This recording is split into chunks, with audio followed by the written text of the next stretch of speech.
Bismillahirrahmanirrahim. Assalamualaikum warahmatullahi wabarakatuh. Hamdan wa salaman wa ba'du. Syukur alhamdulillah kita masih bisa berjumpa lagi di channel ini. Harapan serta doa saya semoga kita semua tetap dalam lindungan Allah Subhanahu wa ta'ala, dipanjangkan umurnya, dimurahkan rezekinya, amin ya rabbal alamin. Dan tak lupa pula sholawat beserta salam semoga tetap terlimpahkan kepada junjungan kita Nabi besar Muhammad sallallahu alaihi wasallam. Allahumma sholli ala Muhammad wa ala ali Muhammad. Pemirsa yang dirahmati Allah, kata-kata pembinaan berasal dari kata bina yang mendapatkan awalan pe dan akhiran an, yang berarti bangun atau bangunan. Dalam Kamus Besar Bahasa Indonesia, pembinaan berartikan membina, memperbaharui, atau proses, perbuatan, cara membina, usaha, tindakan, dan kegiatan yang dilakukan secara berdaya guna dan berhasil, guna untuk memperoleh hasil yang lebih baik. Sedangkan mental adalah diartikan sebagai kepribadian yang merupakan kebulatan yang dinamik yang dimiliki seseorang, yang tercermin dalam sikap dan perbuatan atau terlihat dari psikomotornya. Dalam ilmu psikiatri dan psikoterapi, kata mental sering digunakan sebagai ganti dari kata personality atau kepribadian, yang berarti bahwa mental adalah semua unsur-unsur jiwa yang termasuk dalam kategori pikiran, emosi, sikap, dan perasaan, yang dalam keseluruhan dan kebulatannya akan menentukan corak dan perilaku seseorang, serta cara menghadapi suatu hal yang dapat menekan perasaan, entah itu mengecewakan atau menggembirakan, atau menyenangkan, dan lain sebagainya. Oleh karena itu, para ahli dalam bidang perawatan jiwa dalam masalah mental telah membagi mental manusia kepada dua golongan yang besar, yaitu yang pertama, golongan yang sehat mentalnya, dan yang kedua adalah golongan yang tidak sehat mentalnya. Adapun yang pertama yaitu golongan yang sehat mentalnya, Kartini Kartono mengemukakan bahwa orang yang memiliki mental yang sehat adalah yang memiliki sifat-sifat yang khas, antara lain mempunyai kemampuan untuk bertindak secara efisien, memiliki tujuan hidup yang jelas, memiliki konsep diri yang sehat, memiliki koordinasi antara segenap potensi dengan usaha-usahanya, memiliki regulasi diri dan integrasi kepribadian, dan memiliki batin yang tenang. Di samping itu, beliau juga mengatakan bahwa kesehatan mental tidak hanya terhindarnya diri dari gangguan batin saja, tetapi juga posisi pribadinya seimbang dan baik, selaras dengan dunia luar, dengan dirinya sendiri, dan dengan lingkungannya.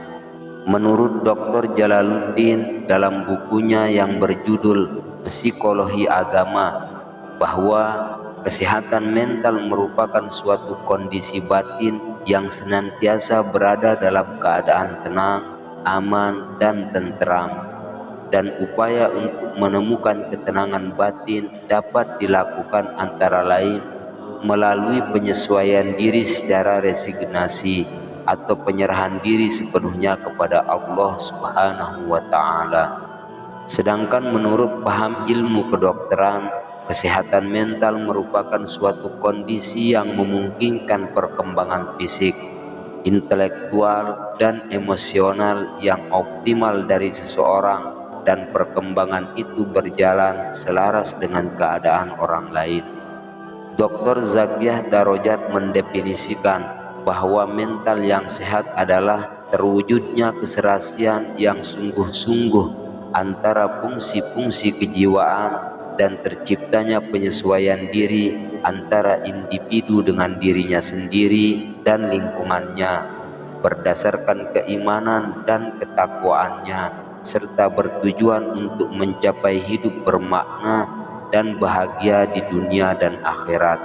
Jika mental sehat dicapai, maka individu memiliki integrasi, penyesuaian, dan identifikasi positif terhadap orang lain. Dalam hal ini, individu belajar menerima tanggung jawab, menjadi mandiri, dan mencapai integrasi tingkah laku. Dari beberapa definisi yang telah dikemukakan di atas, maka dapat dipahami bahwa orang yang sehat mentalnya adalah terwujudnya keharmonisan dalam fungsi jiwa serta tercapainya kemampuan untuk menghadapi permasalahan sehari-hari sehingga merasakan kebahagiaan dan kepuasan dalam jiwanya. Seseorang dikatakan memiliki mental yang sehat bila ia terhindar dari gejala penyakit jiwa dan memanfaatkan potensi yang dimilikinya untuk menyelaraskan fungsi jiwa dalam dirinya. Yang kedua yaitu golongan yang kurang sehat mentalnya. Golongan orang yang kurang sehat mentalnya adalah orang yang selalu merasa terganggu ketentraman hatinya. Adanya abnormalitas mental ini biasanya disebabkan karena ketidakmampuan individu dalam menghadapi kenyataan hidup, sehingga muncul konflik mental pada dirinya. Gejala-gejala umum yang kurang sehat mentalnya yakni dapat dilihat dalam beberapa segi antara lain. Yang pertama yaitu perasaan. Orang yang kurang sehat mentalnya akan selalu merasa gelisah karena kurang mampu menyelesaikan masalah-masalah yang dihadapinya. Yang kedua yaitu pikiran. Orang yang kurang sehat mentalnya akan mempengaruhi pikirannya, sehingga ia merasa kurang mampu melanjutkan sesuatu yang telah direncanakan sebelumnya, seperti tidak dapat berkonsentrasi dalam melakukan sesuatu pekerjaan, pemalas, pelupa, apatis, dan sebagainya. Yang ketiga yaitu kelakuan. Pada umumnya orang yang kurang sehat mentalnya akan tampak pada kelakuannya yang tidak baik, seperti keras kepala, suka berdusta, mencuri, menyeleweng, menyiksa orang lain, dan segala yang bersifat negatif. Dari penjelasan tersebut di atas, maka dalam hal ini tentunya pembinaan yang dimaksud adalah pembinaan kepribadian secara keseluruhan.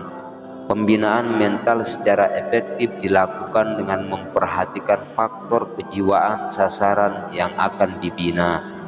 Pembinaan yang dilakukan meliputi pembinaan moral, pembentukan sikap, dan mental yang pada umumnya dilakukan sejak anak masih kecil. Pembinaan mental merupakan salah satu cara untuk membentuk akhlak manusia agar memiliki pribadi yang bermoral, berbudi pekerti yang luhur, dan bersusila, sehingga seseorang dapat terhindar dari sifat tercela sebagai langkah penanggulangan terhadap timbulnya kenakalan remaja. Pemirsa yang dirahmati Allah, pembentukan sikap, pembinaan moral, dan pribadi pada umumnya terjadi melalui pengalaman sejak kecil. Agar anak mempunyai kepribadian yang kuat dan sikap mental yang sehat serta akhlak yang terpuji, semuanya dapat diusahakan melalui penglihatan, pendengaran, maupun perlakuan yang diterimanya dan akan ikut menentukan pembinaan pribadinya.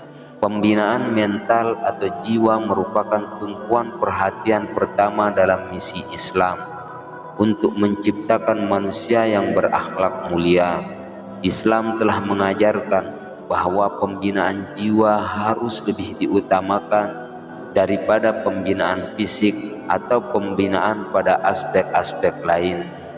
Karena dari jiwa yang baik inilah akan lahir perbuatan-perbuatan yang baik, yang pada gilirannya akan menghasilkan kebaikan dan kebahagiaan pada seluruh kehidupan manusia, baik lahir dan batin.